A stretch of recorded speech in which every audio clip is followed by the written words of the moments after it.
Hi guys, welcome back to my channel On the Move with Linda. And today, honestly, I've managed to have a sit down with someone who I've known for a while, and he can be able to share more about himself. But today we're just gonna have a very chilled out conversation about ourselves, progress, life, state of affairs of our nation, and what's happening around the world. So please say a big hi to Laban Cliff, Ontario. And yeah, thank you for gracing my channel. Asante. Yeah. Good to be here. I think it's my second in the last 5-10 years. What, you're going to be interviewed? Yes, on the YouTube Really? page. Yeah. Which was the first one? Do you remember? I don't quite remember. I'm even thinking maybe the ones I did on NTV perhaps are the ones that made it to the first. Because most clips on YouTube, but it's good. It's good. This is where the world is headed. So Yeah. I'm happy to be here. Thank you so much. So any major changes, of course, now we're talking about COVID, in your personal life, work, have you been affected in any way? Wow, lots of ways. Yeah. First of all, COVID has really revolutionized the way we do business, I would say. Now in government, it's the way government operates. Yeah. If you look at schools, if you look at companies, what they're reporting, I mean, there's just a lot of restructuring, readjusting, layoffs, strategic hiring. So you imagine now with the layoffs, people are now going back to school and saying, okay, what exactly can we do? It's the same thing I did actually. I realized, okay, I need to go and reskill and retool to be ahead of the game. Yeah. And you notice this is a global phenomenon. Yeah. So you cannot just say you're in Kenya and it's not really affecting someone say in Dubai, in Europe. So that understanding of how the world is headed and how this pandemic has affected stuff, it's really been a lot of learning, getting online, getting to understand what's happening, getting to hear what other people are doing. So that's on that perspective. On a personal perspective, oh my goodness. First of all, I thank God we were blessed with twins just when the pandemic began. Oh my goodness. So they just celebrated 1 year in like about 2 weeks ago. So literally your babies were introduced into the world when guys are wearing masks and guys are social distancing, or just about? Okay. Just about to, and I fondly remember my mom-in-law, who are the late now, who of course wanted to see the babies in hospital and was told it's only one person who's allowed, and that was me because I was next of kin, of course, now my wife being in hospital. And I really felt like, oh my goodness, this was not the way I thought about it. Because when I was born, it's a family affair. So imagine now, with the hospital where we're admitted to, it's like told, no, one person.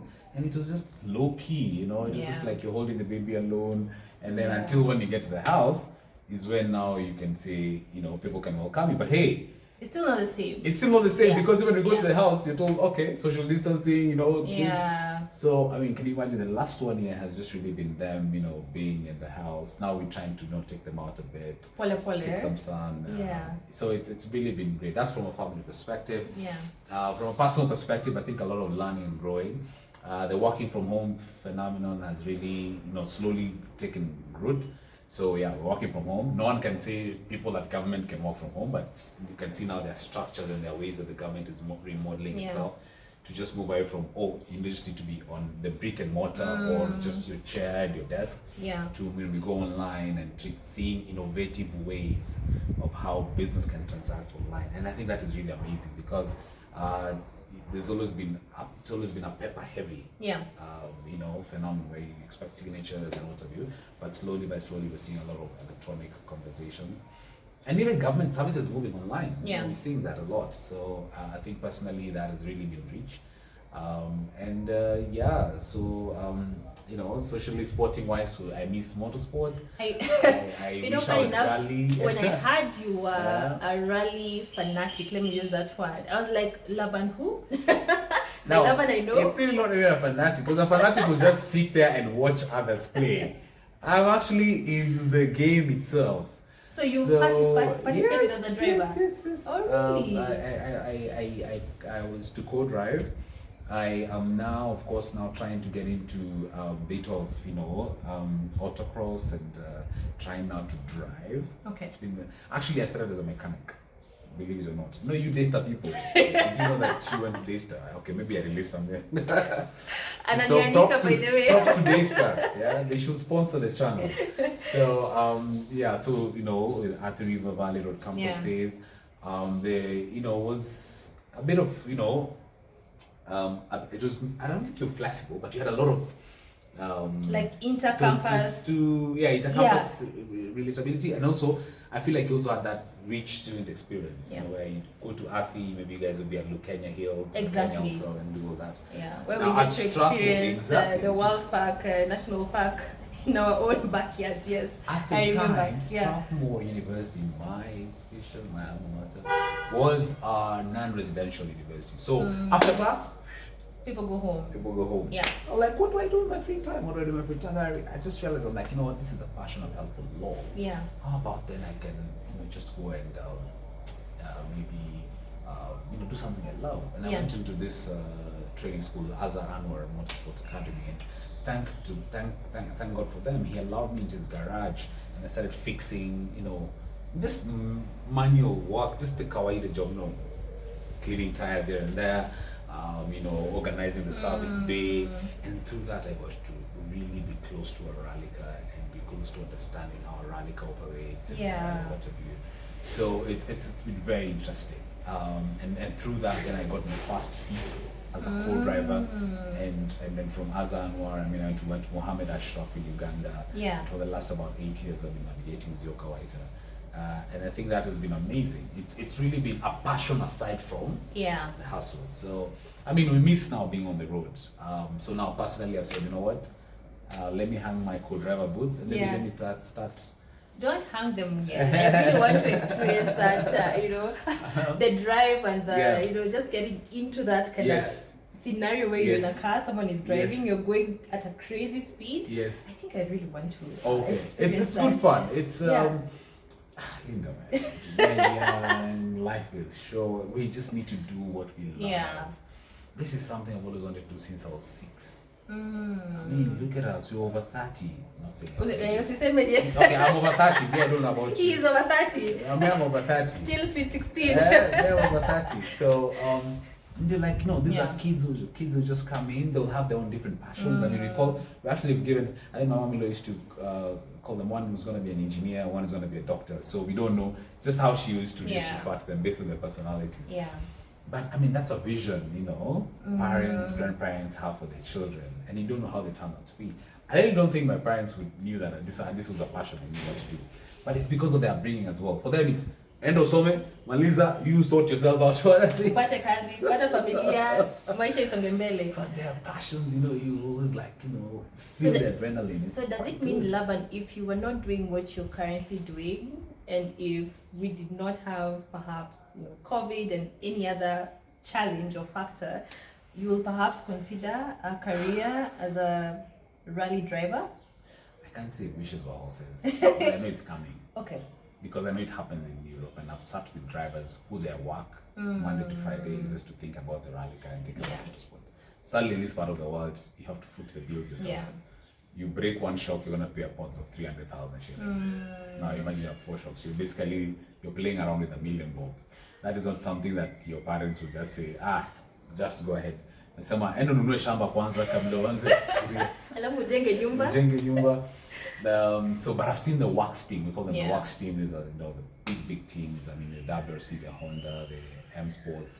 They actually have invested a lot in motorsport, and I think that's where Kenya is going. We thank the president for bringing back the World Rally Championships in Kenya. We're actually expecting to host them, depending of course how the pandemic goes.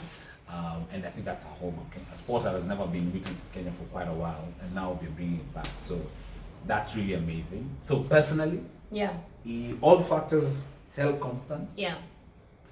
Definitely. One day, one time. Definitely, I would want to do this. And who knows? Maybe when you were 60, perhaps. Okay, when I'm 60. I can just wake up and say, age. I'm dropping my. By that time there were kids in school, though they'll be in campus, or maybe they'll be down in campus.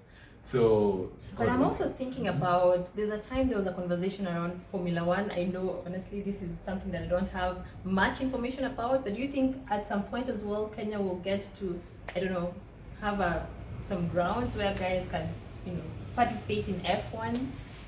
I've seen it in Dubai. I've seen it how it happens abroad, and just the level of investment. We really need the private sector to come on board and support such initiatives. I mean, it can be done. It can be done. We have land, we have space, we have brilliant talent. I kid you not. And I think I'm just one amongst many others who would want to be rally drivers. Perhaps they don't have the opportunity to do that. So it just calls for that believability. If we can just get the private sector to believe and say, go somewhere, create a dome and. Actually, because no offense, and I'm not putting anyone on blast, because we know guys actually do this chini ya maji. So if we can be able to openly support, we can actually be able. You get it. Yes. Oh, that has been done actually with the Kenya Motorsports Federation. Okay. And we've seen guys racing in the tea farms, racing in all these areas. And we've actually said, okay, what can be done to actually bring these guys who, have tons and tons of money, but they don't know where to take the passions and how to really be responsible around it. We've had guys roll, crash, lost their lives, and it's really unfortunate. Maybe because of a safety measure wasn't put in here, or something wasn't done correctly. So we want to see that changed. So personally, I'm really, really keen. Okay. I'm keen to ensure that even around my circles, like you speak about road safety, it pains me a lot. Anytime, especially when you go to church. It's funny how then you see parents would want to put their children right in the co-driver seat. Okay, in the co-driver seat, or even in the driver's seat, and trying to train them how to drive. And you're doing that in the highways, and really, it's really such a risky venture. The kid is not belted up, and you're literally just going around there and holding them. If you slam on your brakes, a kid can actually just move up from your seat and off through the windscreen. So such things, because you've seen the risk, you definitely know what's at risk. So for the guys who are there racing, you see those machines around Nairobi zooming past us. It's alright, coming soon. But I usually say the true test of the pudding is in the eating. You go into the rally car. Jokes aside, you really need to be switched on. So I'd say, hey, don't just race in the streets. Come to where the real action is. That's a good one. So speaking of just life, I knew you from media. And you made this transition to your current office, and maybe you can tell us more about that. But how was that transition for you from private sector to government? First of all, I have a lot to thank to my mentor, Matsu Dioka, and because of rallying together and because of having the opportunity to learn from him, learn what he does, there are lots of things I've picked up as well. It reached a point 5 years into my media career where I said, okay, can I just diversify my CV? I've just started my career at General Electric, which is Africa's largest infrastructure company. We have GE Transportation, GE Aviation. We've made, engines, done some business with KQ. There's GE Transportation, of course, provided some engines as well to locomotives. GE Healthcare, providing CT scans, MRI machines. You see them at Kenyatta Hospital. So it was a company that's really in touch with the people. And I said, okay, this is a fantastic opportunity. And having worked for GE, I learned a lot of world-class training of business, and then after that, we just said, okay, what next? So personally now, I moved from GE to CNBC Africa. From CNBC Africa is where my media talent was born. So really proud about what you do. Because this is the future. We've spoken about YouTube, spoken about Facebook, how media houses can partner with them to grow their content, grow their reach. So CNBC to NMG was a fantastic opportunity because I went to London for an award. And they said, you know what, you're Africa's best newcomer. And I'm like, hey, okay, I never knew that. Africa's best. I was like, at that time. And I'm like, wow, thank God, this is good. So that time, of course, now the other international media houses were, hey, do you want to come and work for us? Do you want to come and work for us? So had good conversations with lots of media houses. I should single out Bloomberg because Mike Bloomberg is very interested in the quality of journalism in Africa. And I was going to be based in Kigali as one of their correspondents for East Africa. As soon as I landed back into the country, I had an offer from Nation Media Group. Oh my goodness. And at the time, of course, Larry Mado, I'd worked with him at CNBC.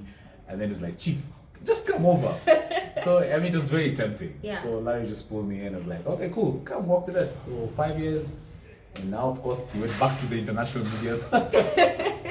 So he's now with the BBC and I'm now in government. So you know, funny enough, I'm sorry to cut you short. No, sometimes when I watch news and I'm like, Larry used to sit behind me in class. Oh wow! I think of the Betty Charlos of this world. Oh yes, and classmates. Well, exactly, so, yeah. So as you said, big up to Daystar for really breeding such talented young people who are creating and breaking barriers out there. Yeah. So back to you. Sorry. Big up to Daystar, but we're tired of Daystar. I mean, every colleague I worked with is like, yes, I was in Daystar.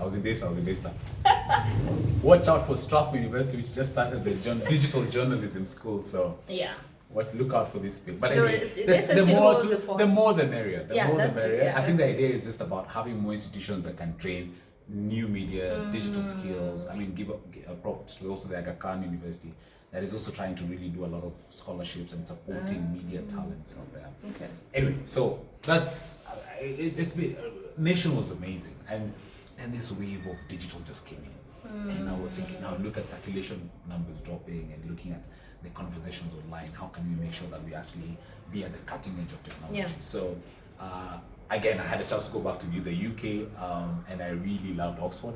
Actually, if you ask me right now, if there's a town I'd want to live in, it would be Oxford. I had a good interaction with the Kenyan community there. Yeah. And then learning from the lecturers and among the best correspondents in the world, from some of the largest newsrooms, name it, CNN, BBC, Reuters, all of them used to come and train us about where the world is headed and where digital is headed. So I mean, doing such interviews excites me because this is where the future is headed. Yeah. So coming back, I wanted to apply the same in Nation, and I did a bit of that through bringing in lectures, talking to us, talking to the staff about digital, how to really get ahead. And personally, I saw that Nation Media Group, especially with the Business Daily newspaper, being among the top, shall I say the top in terms of business reporting. And of course, you can see some of the clips that I'll share with you as well, and maybe the viewers can see in terms of how the circulation numbers, were affected, and how we went digital, and how we actually try to continue the conversation about digital journalism. So yeah, and then the letter came. Hi, are you interested to work in the president's office? Who wouldn't? Let me ask, what was that feeling? Because I think it's so surreal when you get that letter. Was it more of like a cementation, if that is actually a word, of your hard work, of how much you've strived, of how much you've tried to break barriers, and then this letter comes along and you're like, you know what, this is it? Personally, that was just like to just cement it and say, you know what, this is it. This is a good opportunity. You've been doing well for the last 5 years. And the beauty is when you go online, when you go live on TV, when you go live on digital, you never know who's watching. Yeah. I mean, of course, I'll be happy to say the president watched my content and said, I want that boy. But you just don't know who's watching.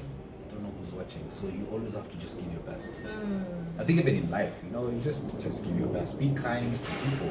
Yeah. You don't know who they are. You don't know who they're related to. You don't know how they affect their lives. And first with this market, you keep saying, dunia ni mviringo, ama small world. Yeah. So just be good. And I think maybe somebody just noticed the talent and was like, okay, cool. And I said, okay, cool. If somebody has seen this about me, how about I go and give off my best? 3 years on, I'm getting to the end of my contract. I must say I'm really happy with what we've done. Yeah. There's never been a communications director at the President's Delivery Unit. And we've gone inside there and we've tried to really create the buzz about the government projects. Yeah. And creating the buzz, I mean, in terms of like letting people know what the government is doing. Yeah. Simple. Of course, not from other political perspective. We deal with purely projects. And let me tell you, Linda, I just came from Mombasa and we visited projects right from the port to investors, to sugar milling companies. And I'm going to say the story of Kenya is just getting started. Yeah. From my perspective, that is. Yeah. Because there are people who've had this information, but they've held it. But ours is to make sure the public knows. And if only we can just give like 10% yeah. of what we have. It's really mind blowing. Yeah. So the onus is on us to really make sure that people are informed and really make sure people understand. There was a research the other day that said, okay, maybe people aren't quite aware. So ours is not to make sure. How do you make them aware? And the other thing, where are they? Digital. Yeah. So I want to get into some icy ground, if you Go for it. if you'll allow me. So already we know people, and especially young people, are frustrated. Issues of whether it's systems and being broken, or issues of inequality. Guys are just feeling the government is not doing enough, and so that is relative. And I hear you saying there's a lot that is happening on the ground. So where is the disconnect between what the government is doing and the results, and people not either being aware of these opportunities so that they can tap into them, or people just assuming these opportunities are not for them? Because also we have to look at it from both perspectives. Yeah. The disconnect is of communication. The disconnect is feeling that there's an us against them. People never feel part of the whole story. That's really another thing. You need to feel part of the story. You need to feel part of the developmental agenda. It cannot be just like an us against them. Here I'm saying in terms of like, there is a need to have more young people in government, but young people are not interested in working for the state or working for government. It's just funny how that happens. We're talking about jobs, we're talking about public-private partnerships, we're talking about the opportunity to create infrastructure, which is actually there. But what goes out there, let's face it, there are people who, of course, are anti, the developmental agenda. And you see those sponsor hashtags, those sponsor stories to sway the public agenda into. And some of us, responding to such is way above our pay grade. So you see a comment and you're like, that's not factual. Yeah. That's not factual. That's not factual. Yeah. Because you have the data. Now, also now to release the data, you can actually respond and say, guys, this is what is actually happening. What you have is not correct. And I think we've tried a lot to do. We've tried to do that a lot, but never ever would, with the forces that be, we'll try and thwart that. So I'd say how we changing that. Of course, it's true. There are loopholes, there are issues here and there in terms of like project delivery, project timelines being met. But I can say that there's still a lot that is happening. Yeah. Just what can I say? Bring them along, and the youth that you're mentioning, like even it's yourself as well. Come and see. It's a project. Right now, it's the Nairobi Expressway, and I know there's a lot of jitters. Like I was just coming from the airport yesterday, and I could actually see sudden breaks, boulders here, boulders there, a lot of inconveniencing. But for what greater good? For what's that gonna do in terms of just changing the entire transportation from East Africa's largest airport? We're not talking about Kenya alone. We're talking about a regional hub. Kenya is serving like about 4 of its neighbors. We're talking about cargo transportation. Yeah. So I'd say we are not there yet, but we're marching towards it. Yeah. Really, really clearly to show, and really thank God for His Excellency the President and the entire presidency team around him, because there are concerted efforts. Yeah. And maybe people have their heads too much buried in the work and getting it done, and maybe we forget to, hey, by the way, this is what we're doing. Yeah. This is what we're doing. There's always a lot of speculation. What is government doing? Yeah. So when it comes to that, I think of accountability and how, as Kenyans, we have to hold, of course, our leaders accountable, like straight from the MCA to your MP, your senator, because I don't think it's just like we go straight up to the top. It has to start from the ground. And so if we also don't do our part, also we have to hold ourselves accountable. And then I start thinking about 2022 and all the rhetorics that we're hearing, the narratives. I don't know, there's this side versus this side. What you're just saying, at the end of the day, will we ever get to a point where we are looking at a general election and thinking of who to vote for based on agendas and ethics and decency of an individual and integrity? Or will it always be about this person is from my tribe, this person is from my party, and then we vote in these people, then we go down a 4-year, rant of, my God, mistakes, problems. As in, it's like a cycle. Will that ever change? Do you think we'll get to that point? As the buck stops with the voter. Yeah. The buck stops with the voter. We're heading to an election season. Yeah. What's the scorecard? Are you going to be the one who's going to be bribed so that you can make sure that your election or you've chosen your leaders? I mean, let's face it. So list it down. Come on, guys. Hold your leaders to account. As in, what exactly have you done? If it's this road, yes, you promised by the time you leaving office, this road will be here. Yeah. And this road is not even there. So then, what do you actually do? So, and this is the period because we're getting there. We're getting there, and you can see a lot of pressure, especially from leaders on the grassroots, to make sure, hey, I had this project I was doing, and maybe funding, and people are blaming COVID. We must roll it out now. I can't say, of course, COVID has had its fair share of impact on project delivery timelines. But I mean, the MPs, the people, no way, you promised you're gonna get here, you promised you're gonna do this. So how about you get it done? Yeah. Simply put. And don't get it done a year before the election. Exactly. Yeah. Just I mean, like what you actually promised. Yeah. So please hold your leaders to account. Personally, I also have done my own personal score because let's face it, being a civil servant, of course, we are paid from the exchequer, and everything is all about making sure that the public is served. So, and I mean, you can't sleep well at night knowing that, okay, this is the role you have, and maybe you've been slacking on it, or you're not really giving your A game. But those who are sleeping quite well. Well, maybe they don't work in the president's office, they're hiding somewhere. But I think it's one of those things that I look back and I say, you know what, this thing will haunt you. If you don't give your best foot. If you don't give your best, you don't put in your best foot forward, so it will really haunt you. And personally, that's what I'm working towards.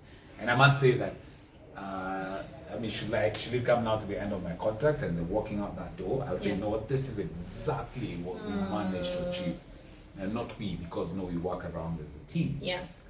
So that's something good to report. Yeah, how do we get more people? It doesn't have to be young, because also the other debate that is out there is because people are pushing so many young people to vie for public office, and perhaps they might not be qualified, and that is in quotes, because also being qualified, what criteria are we using? But how do we get more people, young or old, to actually to vie for or run for office, and honestly get people who get things done? Because that's the other thing.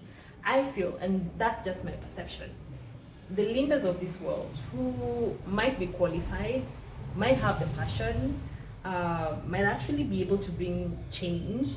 We get scared because politics seems very dirty, or looks very dirty, as a third party looking in. There are cheap shots that are taken, your name is being dragged in issues right, left, and center. There's no time to actually sit down and actually get work done. So it discourages the leaders of this world to actually want to put, our effort into running for those offices. How can we be able to encourage young people to actually get that brevity to say, you know what, this might be the case, but we need a new crop of leaders to come and change that narrative. Because if we don't do that, I think it will just, after another 4 years, it will be the same conversation. Then we'll keep on saying, oh, we need this done, or we need this changed. What can be done? I think by example, the people who are in government, such as ourselves, are young and vibrant, just going out there, speaking a lot more to these young guys and saying, okay, this is exactly what my experience is. It is not as you think it to be. There are lots of stories to be told. Oh my goodness, I get excited every time I see the chief administrative secretaries, young, brilliant, sharp minds. I'm talking about Nadia, I talk about Maureen Barker, talk about David Osiani, young people who've been appointed in government with great vibrancy and great ideas that they're sharing.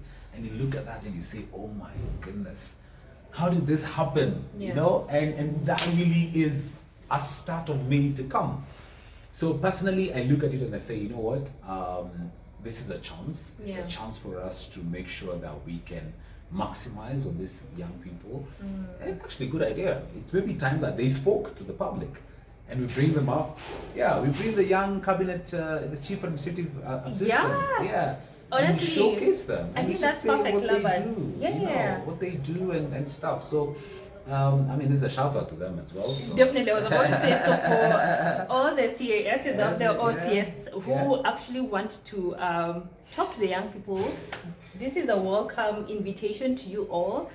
Reach out to me. It will be happy and great to just have a conversation. And actually, if you want to vie as well, let's have a conversation about what is your agenda. You know, whether it's MP, senator, you know, do you want to be the governor? I don't know. Just reach out to me. It will be good to have a conversation around it. Yeah, awesome.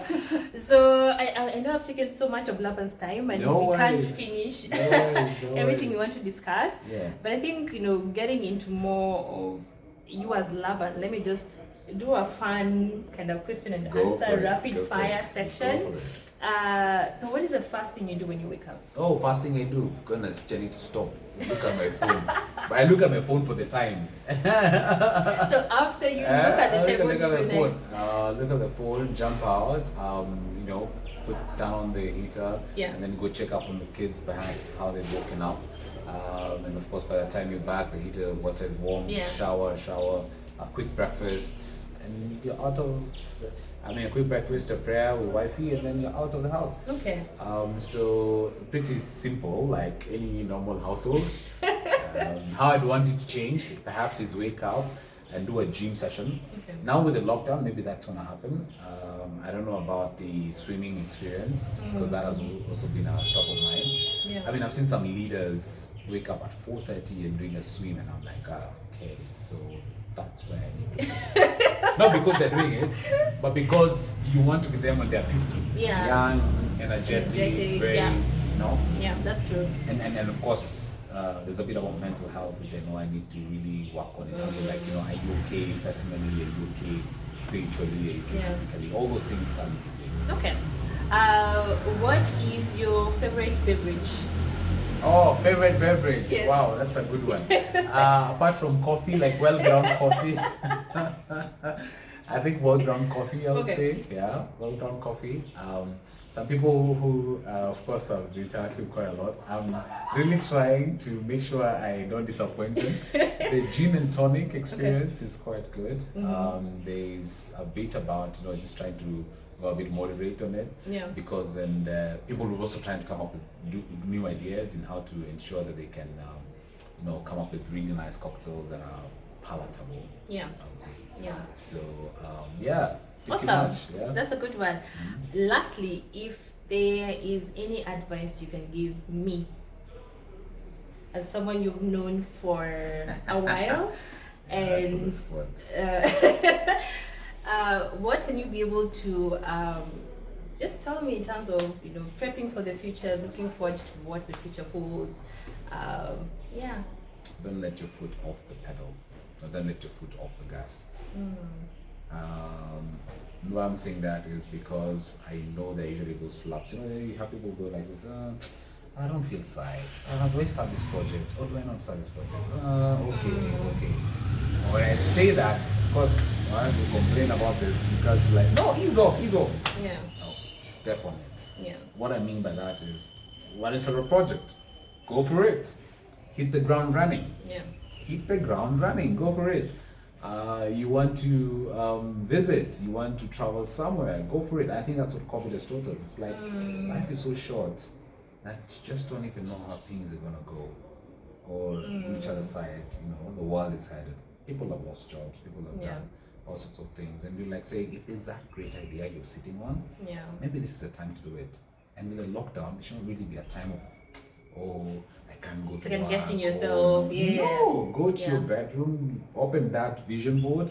I mean, say, you know what? I want to do this. I want to do this. I want to do this. I want to do this. So personally, that's what I'll say. And now to you as well. I mean, yes, known you as a brilliant marketer. In fact, I was even asking Linda, where is that Mercedes, just before we started?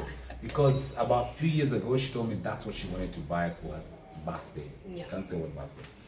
And I'm like, where's the Mercedes? So I am holding her to account. This is where it's not like owning a Mercedes is everything. Maybe you're just gonna own the Mercedes and next week you want to own a Porsche, perhaps. So it's just those things that keep you going. You say, you know what, I've worked so hard from my previous employer as a marketing manager, a marketing director, and this is an opportunity to actually treat myself. Go for it. And while at that, do good to people. And on that high note, thank you so much, Laban, for joining me. And honestly, as I kept on saying through my previous videos, the purpose of the channel is really to help you with insights. It's our perception about life, what is wrong, what is right with what is out there, and we're not imposing on people. We're just hoping that what we share with you can be able to give a little bit of boost to get you going, whether it's your business, life, politics. And please share the video, like it, subscribe if you haven't, and if you know any inspiring and aspiring young person who wants to get into any political seats, please reach out. I'll be happy to have a sit down with them and just give them a platform to share also what they want to do for their community. So thank you so much, guys, and looking forward to having another session with a brilliant person soon.